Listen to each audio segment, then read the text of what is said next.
Welcome everybody, this is Cengiz Hasman from Cyprus, and this is my video on testing yourself against a chess legend.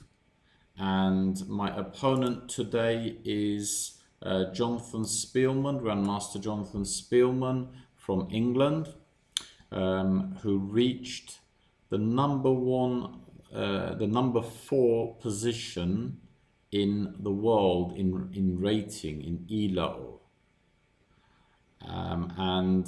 He also was a semi-finalist in the World Championship to challenge Kasparov.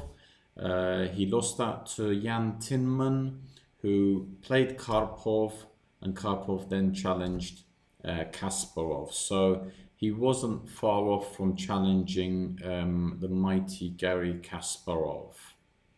And in this game, which was played in London 2013 in the London League, I was black and John was white, and it was played in a team competition. And let's start. So white played knight f3, I replied with knight f6, c4, g6, knight c3, bishop g7. So I'm going for a King's Indian defense. My opponent replied d4, castles, bishop g5. And here, this is not one of the most popular variations against the King's Indian defense, and my opponent has chosen a different move order, probably to surprise me. He could have, normally you start off with d4,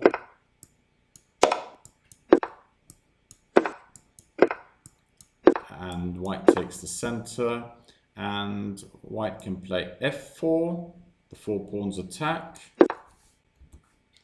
f3, the same each variation, knight f3, and then bishop e2, the classical variation, the most popular variation.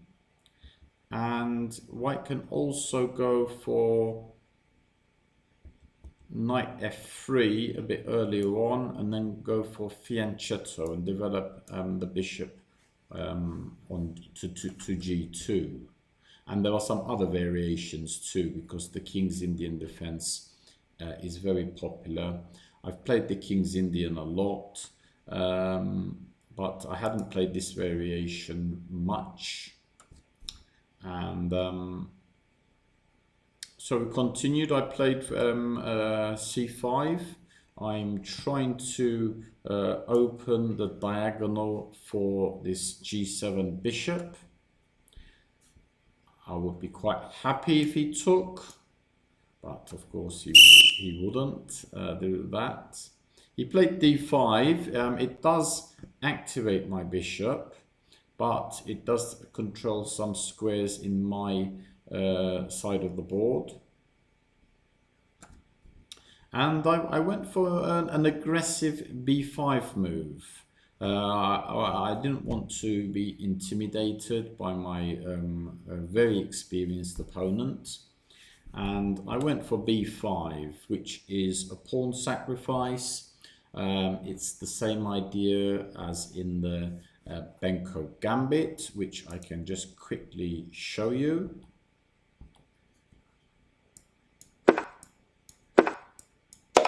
And white and black offers this b5 pawn, and then even offers another one, but then he will take. White does have a few different moves, but this is the general idea of the Benko Gambit. Black has sacrificed a pawn in return for very easy piece development. He will play probably g6 and bishop g7, castling castling kingside, and then bringing this rook over to b8. And it's very easy piece development for black. and white does have to be careful. So let's get back to our position. I played b5, he took, and then I, again with this Benko Gambit idea, I played a6, and John played knight d2. If you like, you can pause the video to see why he played this, why he brought his f3 knight to d2. And this is the idea to bring the knight onto c4. And after the exchange of these pawns, I will not be able to kick out this knight on c4 with a pawn. And the knight will be in a very strong square. I took, he took, I'm coming for an exchange, and he exchanged, castling, and queen a5. So I've got an active queen. I want to be bringing my rook over to b8 as mentioned before. This bishop is nice on this diagonal, and I'm making my strong opponent defend a little bit for the time being. He played a3. He wants to stop my knight from coming to b4, because if my knight came here, he might come on to d3. He's taking measures against my ideas. I play knight c3, sorry, knight c7, and this is where he attacks my queen with knight c4, and I in turn attack the knight. After he defends it with b3, I just bring my rook over to b8. I would like to remind you, or if you've seen in my previous videos, that this was in the London League, and it was not a FIDE rated game. It was played with no increments. We start off with 75 minutes each, and after when we've got 30 moves for this 75 minutes, and after we reach move 30, we then get 15 minutes on the clock, and so it's a quicker game than most FIDE rated games. So again, my opponent is protecting his weaknesses, and I go for a knight exchange, which he accepts, and then he takes on f6. If you like, you can pause the video again to see why my opponent did this. Why did my very experienced opponent give his bishop for my knight? You can pause. And the answer is, my knight is the only piece which can challenge this very strong knight on c4. So he didn't, the bishop obviously cannot challenge this knight. The knight's on the white square, my bishop's on the black square, and he was obviously very happy with this position.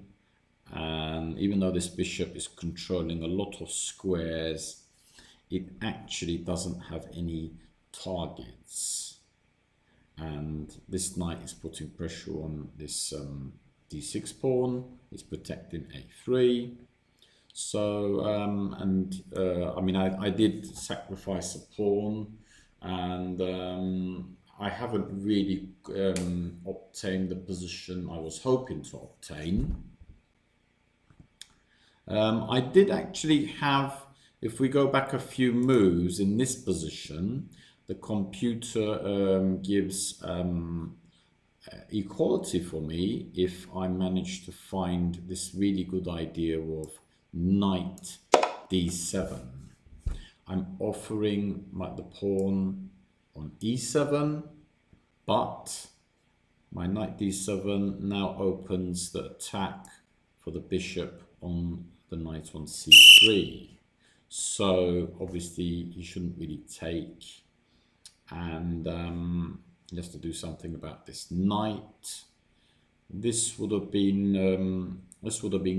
good for me. It would have been equal, and would have given me more chances in the game. So I took with the bishop, and we continued. I'm just going to be ending the video now, and I will be continuing in another part. I don't want the videos to be too long, so please watch the next part of it. Bye for now.